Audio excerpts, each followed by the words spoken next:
sea que el tema aquí es educación, educación y educación. Y por cuarto, educación. Quinta, educación también. Hay un tema importante y es que lo vimos en la película de In Debt We Trust, y es cómo la falta de educación financiera hace que también las personas se metan en problemas. Y de hecho, que lo vemos en la película de Pino Solanas, la falta de educación, digamos, de conciencia política, de conciencia económica, hace que los gobiernos o las tiranías económicas, como las queramos llamar, en determinado contexto, pues puede cambiar, pueden engañar a los ciudadanos y pueden venderles paraísos que nunca llegarán. Lo que diría Luis Eduardo Auten en la canción La Belleza, y me hablaron de futuros fraternales, solidarios, donde todo lo falsario acabaría de pilón. Entonces estamos encontrando ejemplos permanentes de cómo la no educación, y no la educación financiera, hablo de la educación del día a día, de cómo gastar, de cómo ahorrar, de cómo saber consumir, hace este tipo de daño. La película En la deuda confiamos, de Danny Sketcher, justamente muestra cómo la gente no entiende y cree que lo mejor es endeudarse con tarjetas de crédito, y cómo cree que la única alternativa que hay es el consumo vía crédito.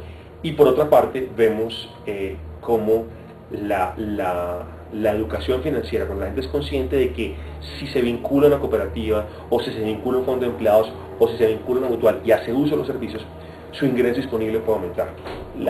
El contraste, además, que en el cierre de la película de Pino Solanas lo muestran cuando habla justamente de las fábricas recuperadas en Argentina, del caso de estas mujeres que hicieron resistencia, mujeres rurales, las mujeres que se oponían a los remates de predios en algunas zonas rurales de Argentina, o el caso, por ejemplo, de la feria de trueque, de esa cantidad de emprendimientos que en Argentina y en Uruguay, pero particularmente en la zona del Río de la Plata, se dieron de una forma, permítame el término, hermosa, justamente en la crisis. ¿Qué recuerdas tú de estas prácticas solidarias argentinas de base, de barrio, que son tan cercanas a tu misma vida? A ver, esas prácticas surgieron como una cuestión absolutamente necesaria para un bien elemental que es comer. O sea, partamos de la base de que esta situación surge en la peor época de la Argentina. Una época de Argentina de 50% de desempleados y subocupados, 50% de personas por debajo del límite de la pobreza. Y la gente, los seres humanos somos animales, si se me permite el término, y terminamos resolviendo las cuestiones dentro de lo que conocemos. Si realmente eliminamos el mercado, eliminamos una serie de cuestiones sin ser anarquistas, llegamos a que nos tenemos que entender entre nosotros. Todo el tema del trueque, todas estas cuestiones han funcionado mientras no hubo negocio. Entonces, fueron necesarias porque la realidad social de ese momento era un estallido continuo. Entonces, donde nadie podía depender, nadie más que de otro, que del que conociera.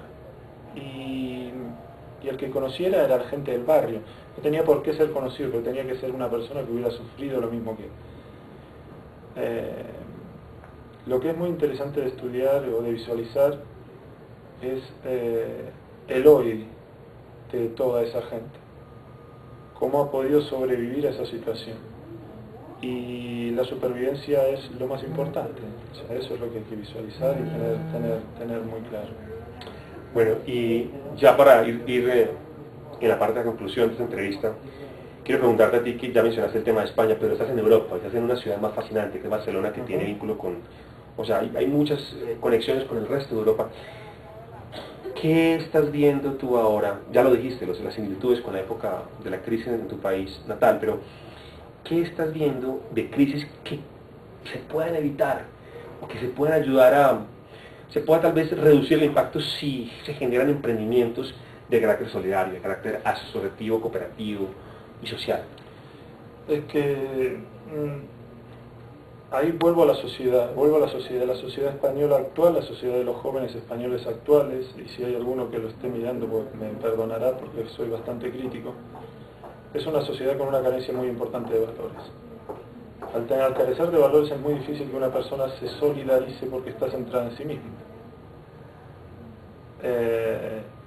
Es difícil que esta gente trabaje en un medio cooperativo porque no son capaces de trabajar en grupo. Entonces, hay una labor de evaluación y autoevaluación que tienen que realizar, creo que la mayor parte de los países europeos para ver a dónde quieren ir. O sea, hoy está en la sociedad europea, es una sociedad, se llama la sociedad, está lo que se define como la generación Nini, ni trabajo ni estudio. Eso te da una idea de cómo es la cuestión. Entonces, no existe la cultura del trabajo en mucha gente, no existe la cultura del esfuerzo para conseguir algo porque viene dado de los padres, en un fallo que hoy los padres están asumiendo, siendo conscientes, no sé si asumiendo, pero sí siendo conscientes. Entonces, no tengo muy claro que la actividad solidaria y cooperativa en Europa sea realizable más allá de ciertos sitios donde ya esa actividad es de una historia. Caso Trento, caso Mondragón, ¿sí? Pero soy muy crítico en ese sentido, no creo que sea muy fácil. No creo que sea muy fácil porque han carecido de necesidades. ¿Y en América Latina cómo lo ves?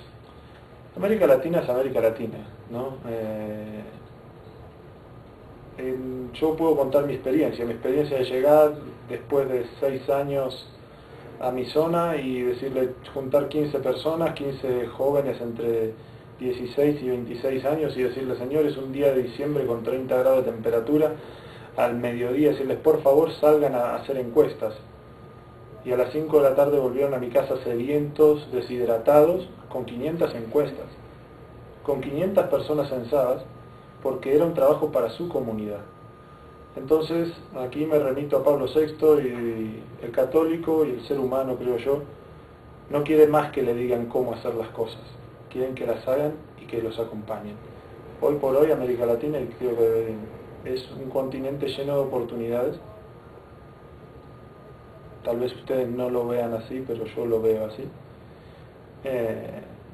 Que necesita que sus líderes muestren el camino y muestren cómo, ¿sí? Que sean prácticos.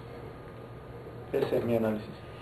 Fernando, muchísimas gracias por tu tiempo. Fernando es un amigo, como ya les dije, argentino, se nota que es argentino además, que por temas relacionados con la educación virtual, justamente el e-learning, que es nuestro instrumento de trabajo con ustedes, pues nos conocimos hace unos años, y que su día a día no tiene que ver con el cooperativismo, pero justamente por elección ha ido encontrando en el camino de solidaridad un campo donde desarrollar sus habilidades. Solo me resta agregar que si nosotros, como asociados cooperativistas de fondos de empleados y de mutuales, no entendemos justamente las ventajas que nos ofrece nuestro modelo solidario en medio de una embestida de la competencia capitalista y más capitalista de esta mezcla entre corrupción y grandes corporaciones que se quieren quedar con los mercados que históricamente han pertenecido a ciertas comunidades y a ciertos grupos locales como las cooperativas, como las mutuales y algunos fondos de empleados, pues no vamos a poder entender toda la cantidad de ventajas, no solamente económicas, sino sociales, espirituales que nos ofrece el modelo. De ahí la importancia de que nos formemos, de ahí la importancia, como dice Fernando, de la educación. Pero esa educación entonces entendida como la ventaja de asumir el reto y la responsabilidad de ser asociados, que nos implica coherencia más allá de nuestro campo cooperativo. La coherencia en nuestra casa, como padres, como hijos, como ciudadanos, como asociados, como empleados o como directivos. Esa ventaja nos ha de traducir que si no usamos las ventajas solidarias, que mañana nos diga nuestro epitafio, que ojalá pasen muchos años para que así sea, pero que nuestro epitafio no diga, he aquí a los que pudieron haber sido los renovadores de la economía, he aquí a los que pudieron ser la alternativa para la economía mundial en crisis, y no lo fueron, que nos digan, y sí lo fueron. Damas y caballeros, muchas gracias.